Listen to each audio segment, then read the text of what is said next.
बोलिए सद्गुरुदेव भगवान की जय हो। तो श्री सुखदेव जी महाराज कहते हैं कि कुत्ते को रोटी देना पुण्य है, जीव पर दया करो, लेकिन उसको बिस्तर के ऊपर सुलाना ये दोष है, ये पाप है। प्रत्येक जीव पर दया करो, लेकिन उस जीव को दिल के अंदर मत बिठाओ, मन में मत बिठाओ। मन में बिठाना है तो केवल ईश्वर को बिठाओ, बस। भरत जी ने यहीं पर गलती कर दिया। हिरण के बच्चे को जल में डूबने से बचाने के भाव से बाहर निकाला, उसको दूध पिलाया, प्राण रक्षा किया, अच्छा काम किया। लेकिन उसी में आसक्त हो गए और इतना ज्यादा आसक्त हो गए कि जब हिरण का बच्चा छोड़ करके भरत जी को चला गया तो उसी की याद करते करते मर गए, याद करते करते मर गए। इसलिए दुनिया को, संसार को अपने दिल में मत बिठाओ। भागवत कहती है या गते सामति, या मति सागति, माने मरने के समय जिस चीज का ध्यान करोगे, जिस वस्तु का ध्यान करोगे, जिस जीव का ध्यान करोगे, मरने के बाद वही शरीर तुमको प्राप्त होगा। हिरण के बच्चे का ध्यान करते करते मर गए, इसलिए दूसरे जन्म में भरत जी हिरण ही बने, हिरण बने। लेकिन पूर्व जन्म के कर्म से इनको पूर्व जन्म की सारी बातें याद है। हिरण बने लेकिन सावधान हैं। अब की बार न चलते फिरते हैं, न खाते पीते हैं और जल्दी ही प्राण छोड़ दिया, जल्दी ही मर गए। तो तीसरा जन्म इनको मिला एक ब्राह्मण के घर। इस ब्राह्मण के 2 पत्नियां थीं। एक पत्नी से 9 बेटे थे और एक पत्नी से केवल यही थे। संयोग से इस जन्म में भी इनका नाम पड़ा भरत। भरत जी पूर्व जन्म के प्रभाव से, कर्म से इन्हें पता है कि हम कौन थे पहले, मेरा पतन कैसे हुआ, हिरण के मोह में हमारा पतन हुआ, ये सब जानते हैं भरत जी। इसलिए इस जन्म में बड़ा सचेत हैं, बड़ा सावधान हैं। सोचते हैं अब की बार हम ऐसा कोई काम नहीं करेंगे जिससे हमारा मन संसार में फंस जाए। अब की बार संसार में बिल्कुल नहीं फंसना है।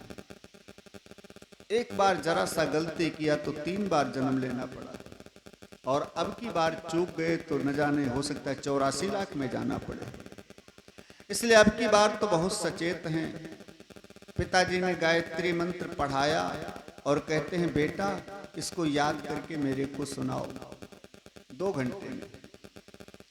भरत जी सोच रहे हैं आज अगर गायत्री मंत्र याद करके इनको सुना दिया तो कल कहेंगे यजमान के यहाँ सत्यनारायण की कथा है, सुनाया। फिर कहेंगे यजमान के यहाँ शादी विवाह है, विवाह करवाया। माने जिस हम बंधन से मुक्त होना चाहते हैं उसी बंधन में कहीं फिर न बंध जाऊं। इसलिए अब की बात तो बिल्कुल सचेत है। 2 घंटे की बात छोड़ो, 2 महीने में भी गायत्री मंत्र याद करके भरत जी नहीं सुना पाए।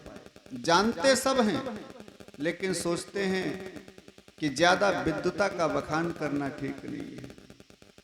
ये दुनिया वाले पीछे लग जाते हैं। ज्यादा विद्वता बखान करो तो सारी दुनिया पीछे पड़ जाएगी। महाराज मेरी हस्तरेखा देखो, कोई कहेगा मस्तक रेखा देखो, कोई कहेगा बहुत दुखी हूं महाराज, मेरा ये दुख कैसे दूर हो। सारा संसार दुखी है। ऐसा कोई एक व्यक्ति नहीं मिलेगा जो ये कह दे कि हम पूर्ण रूपेण सुखी। कोई तन दुखी, कोई मन दुखी, कोई धन बिन रहत उदास, और थोड़े थोड़े सब दुखी, सुखी राम को दास। केवल भगवान का भक्त ही सब प्रकार से सुखी दिखाई पड़ेगा। दुख उसके ऊपर भी हैं लेकिन उसे महसूस नहीं हो रहा है। जैसे कोई फोड़ा हो जाए आपको और आप डॉक्टर के पास जाओ, अरे भाई बहुत बड़ा फोड़ा है, खतरनाक फोड़ा है, ऑपरेशन करना पड़ेगा। तो करो डॉक्टर साहब।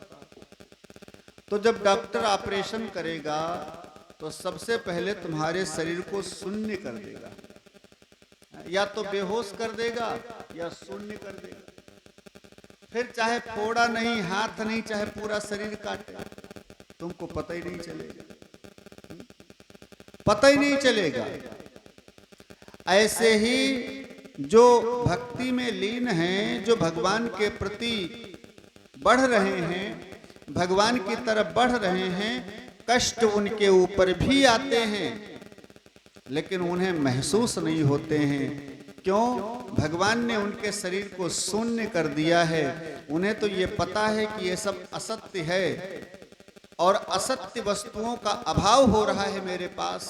केवल असत्य वस्तुओं के अभाव का दुख नहीं करना चाहिए, लेकिन असत्य वस्तुओं का अभाव होने से हम अपने को दुखी मान लेते हैं। महाराज पैसा नहीं है, बहुत परेशान है इस समय। महाराज ये लड़का मर गया, महाराज वो पत्नी मर गई, महाराज वो पीड़ा हो रही मेरे को, महाराज शरीर बड़ा रोगी है, फलाना कष्ट है, अनेक प्रकार की दुनिया भर के कष्ट, सबको कोई न कोई कष्ट है। लेकिन जो भगवान की तरफ बढ़ रहे हैं या बढ़ चुके हैं, कष्ट उनको भी होता है लेकिन उसका उन्हें अनुभव नहीं होता है, महसूस नहीं करते। तो यहां संत सावधान करते हैं कि भरत जी को पता है कि संसार के प्रति अगर झुकूंगा, संसार में धीरे धीरे आसक्ति बढ़ाना शुरू करूंगा तो धीरे धीरे बढ़ते बढ़ते ज्यादा आसक्ति बढ़ जाएगी, संसार से लगाव हो जाएगा, फिर संसार के दुख और सुख भी मेरे को परेशान